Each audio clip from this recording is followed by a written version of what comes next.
Hello everyone, it's Noel from Noel's Nook, and I'm back with another Poke Paints, and today we are doing Jolteon. I have to admit, at first I was a little bit anxious whenever I was doing a line art for Jolteon because its eyes are black, so, you know, I'm so used to seeing it with black. So when I'm doing the line art and it's yellow, it looks a little confusing, and I think at one point I did draw the highlights of its eyes a little wonky, so it made kind of a derp face, and I thought that was kind of funny.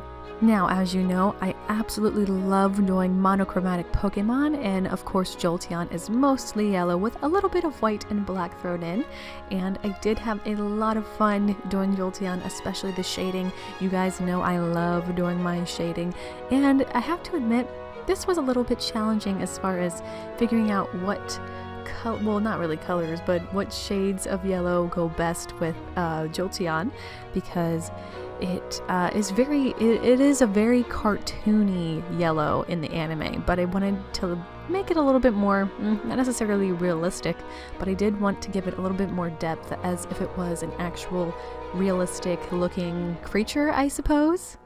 I think what I enjoyed most about doing Jolteon is the very angular lines. I find that it's easier for me to be really rigid with my artwork as opposed to being like really soft and flowy. I love the spiky fur around Jolteon's neck. It reminds me a lot of those like aviator jackets. Davis / Daisuke from Digimon like really reminds me of of this for some reason. Does anybody watch Digimon? It was like absolutely my favorite thing to watch as a kid.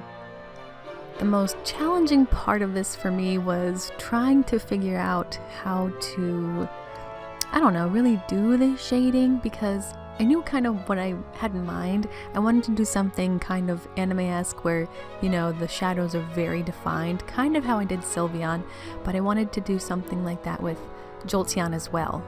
One of the things you guys don't see me do sometimes is test the color palette off screen, and basically what I'm doing is I'm taking the colors that I have and I'm swatching them on a scrap piece of watercolor paper just to kind of see how they blend together. This is normally what I'll do whenever I'm just trying to figure out how the color is going to lay down once it's wet, or if I'm trying to get that perfect shading for a Pokemon.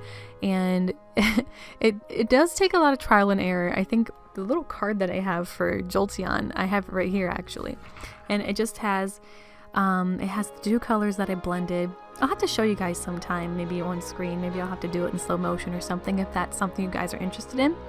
So for Jolteon, I wanted to use, you know, a brown for the shading instead of just gray, because I didn't want to end up like Hypno and really muddy the yellow too much. So I used mostly browns, but I wanted to use like a yellowy brown, and a lot of the ones that I had did turn out, they had kind of the same tone and quality to them, so I kind of had to narrow it down to the one that I thought would best work with this, and I forget which one I actually ended up using. It might have been, I think it was golden brown.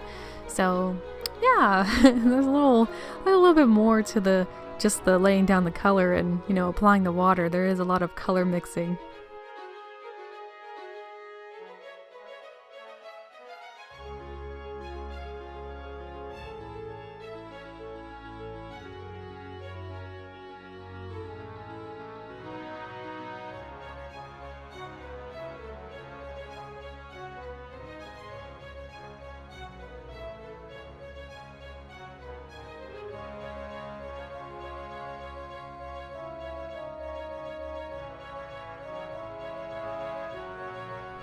Overall, I'm extremely happy with how Jolteon turned out. I think it turned out really, really cute, and I'm glad as soon as I got the blacks down that it actually looked more like Jolteon. So that was definitely a plus. So I want to thank you guys so much for anyone who subscribed and who is on this little drawing journey with me. I thank you so much for your continued support, and I hope to see you guys in the next video, and I hope you have an awesome day. Bye!